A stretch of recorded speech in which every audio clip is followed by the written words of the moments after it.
Hello there folks, my name's Ben, welcome to another Shots Fired Airsoft video. Today we are doing the firing test of the R34-F, which we unboxed in the last video. So this video has been a long time coming, been trying to wait for a bit of a break in this massively cold weather.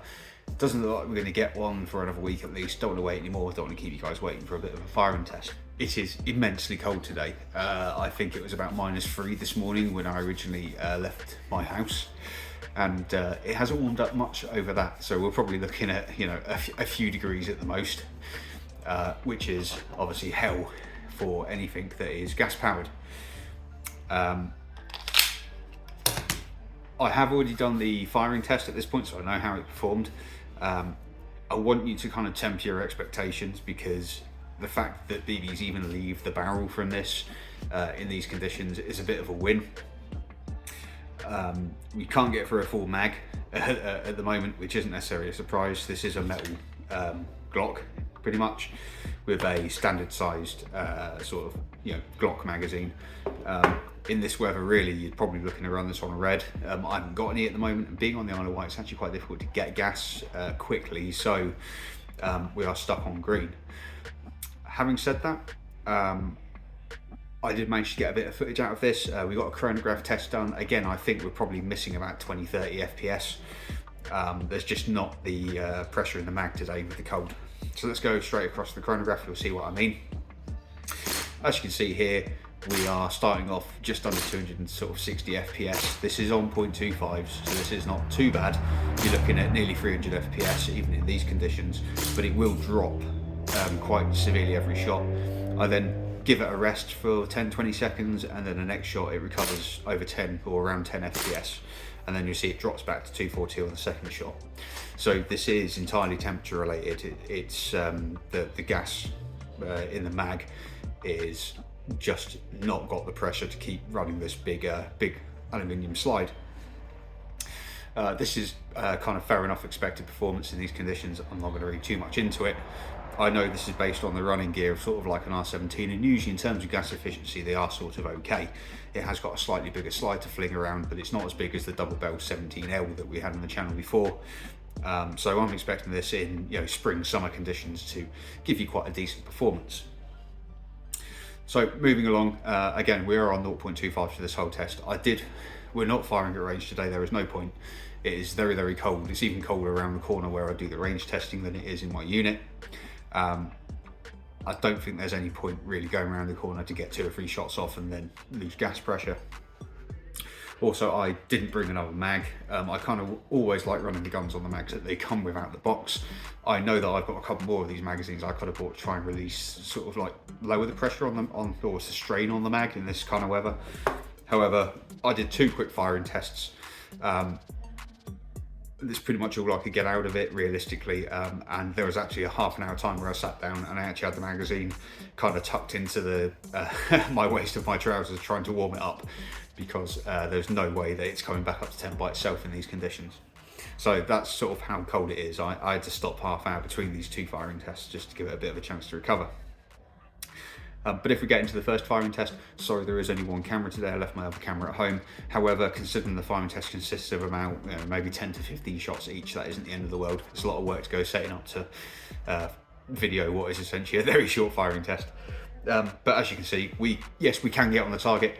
I do get a couple of flyers during this first test, but for the most part it is kind of on the target. It's around where you want to be.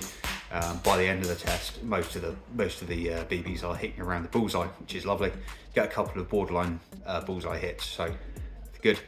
Second test, again the hop up starts to settle in a little bit more.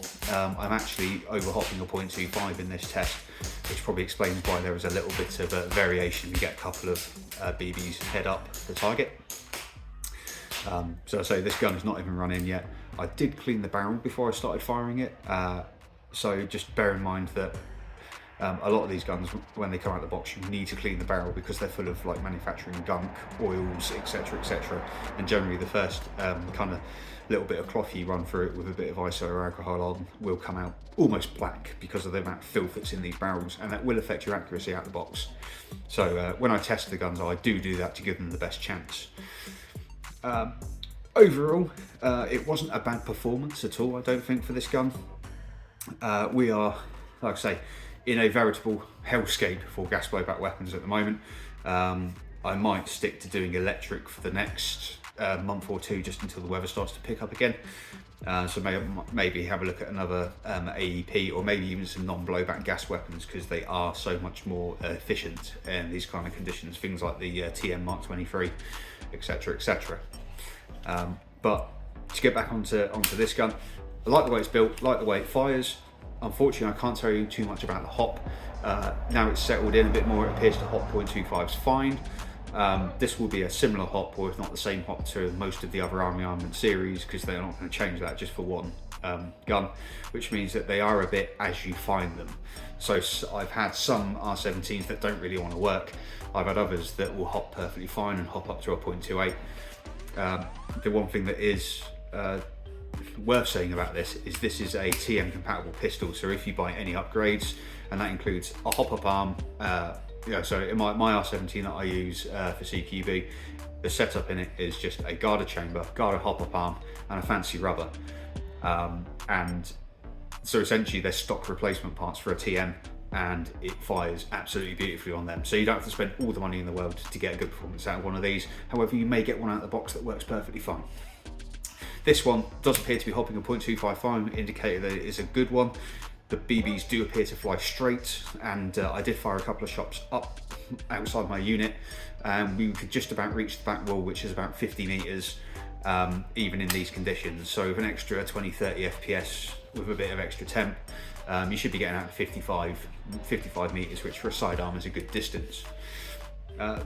So that's all I've really got to say. If you want to see an overview of the pistol, its features, how it looks up close, so obviously I'll have B-roll running in the background of this while I'm talking, but you can go back to the unboxing and have a look at it there. And yeah, quite a natty little piece of kit. I say the only real drawbacks to it are, for a custom model with a custom slide, a bit disappointing we don't have a threaded barrel.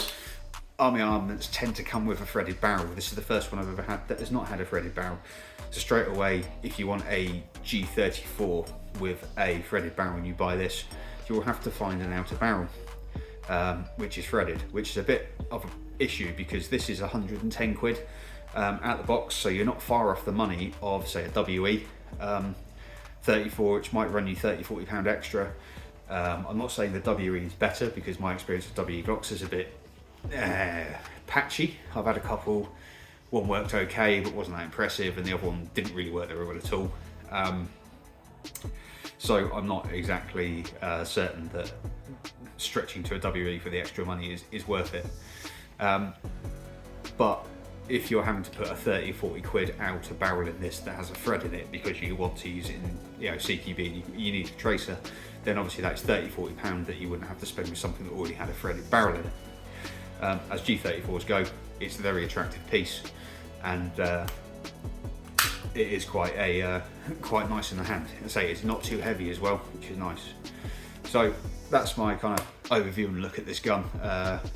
By the way, the magazine did work okay despite the temperature. It feeds great, and it does hold a reasonable amount of gas. I think if it will perform well, just like any other Armament Glock magazine. So that's been the final test of the G34-F. I'm freezing, so I'm going to get out of here. So I'm going to say goodbye and thank you very much for watching, and I hope to see you in the next video. Goodbye.